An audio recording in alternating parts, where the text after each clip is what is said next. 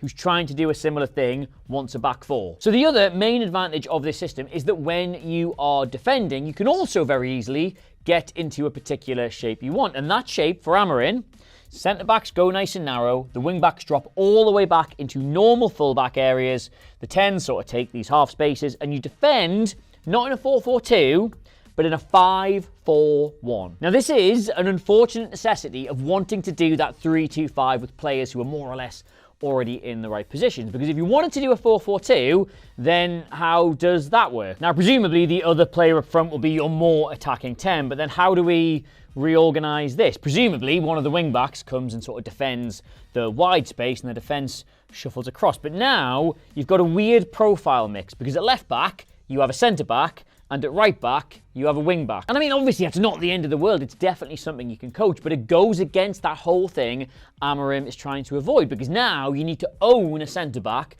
who can play left-back. You need to own a number 10 who's equally comfortable as a pressing forward. You need to own a wing-back who's not afraid to come a little bit narrower if the game gets really congested, and that's what he's trying to avoid. He wants players in more natural positions. Ergo, the most natural thing to have then is a back five. But of course, that is very, very defensive. And so what tends to be Sporting's Achilles heel is if you get a team that's got two very ambitious wide attackers, you can pin those wing backs all the way back there. There's only one player putting any pressure on the defence, so they tend to get played around really easily. And then you just drop as many players as you can in this gap between the defence and the midfield. And this has caused them a problem on a couple of occasions, especially against the bigger teams, because either they're capable of dragging them away from the goal and running into the space behind, or they press up against them, somebody drops, and then somebody gets into that space. It's not something Amorim's been able to overcome because of how he wants this team to be assembled. And honestly, the only reason I even mention this is because I think it's going to be interesting to watch out for in those first couple of games. Like, the 3-4-2-1 is so lesser spotted across the biggest teams in Europe because while it does give you the right attacking shape, it causes this problem defensively. Now, Amorim does not have to defend with a back five, even if he plays with a back three. So it's going to be really interesting to see whether he's like, do you know what?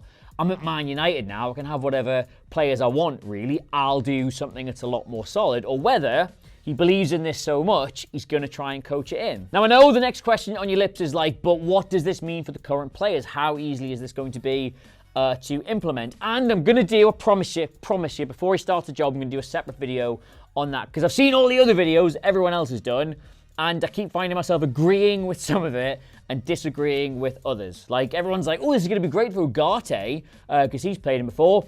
I'm not so sure that it is. I think it's great news for Højlund. I think it'll create the kind of chances he absolutely loves. I think it's great for Onana because he does want his goalkeeper to get on the ball quite a lot. But the problem positions, clearly, is he going to get more out of Bruno Fernandes playing him as one of these 10s or one of these more sort of disciplined sitting number 6s? And who 𝗘𝗫𝗧𝗏 is going to play wingback. And spoiler alert for that video, but I may be copywriting the name the 𝗕𝗫𝗠𝗠s. Does that work? But yes, that's it for now. Ruben Amorim. Do I think he's the right man for Manchester United? And is he going to do a good job? That remains to be seen. But he's certainly a man, and he probably can't do any worse. Now, of course, if you are a Manchester United supporter, I would dearly love to sort of take your emotional pulse on this one, because I'd personally be really, really excited, but I can understand why there might be some trepidation. So thoughts, feelings, poetry, verse, lyric, the song of your heart, please, in the comments down below. And if you think you're too good for that, you can get me on all the socials at Adam Clery, Clery. Ooh, look, the 442 socials are in the corner of the video. Standard housekeeping, the 30th anniversary edition of the magazine is still on sale. It's one of the best things we've ever done, in my opinion, not just while I've been here, but over the entire 30 years. We're all really buzzing with it, so you should treat yourself and check that out. And also, the 30th anniversary shirt, when I unfold it correctly, I think there are possibly a few still available, but I am recording this early in the week, and I'm not sure when it's going to go out, so no promises. And, yeah, that's it. That's absolutely everything I had for you. Please go and enjoy your day, or preferably watch another 442 video, and then go enjoy your day, or watch another 442. You get the idea. Goodbye!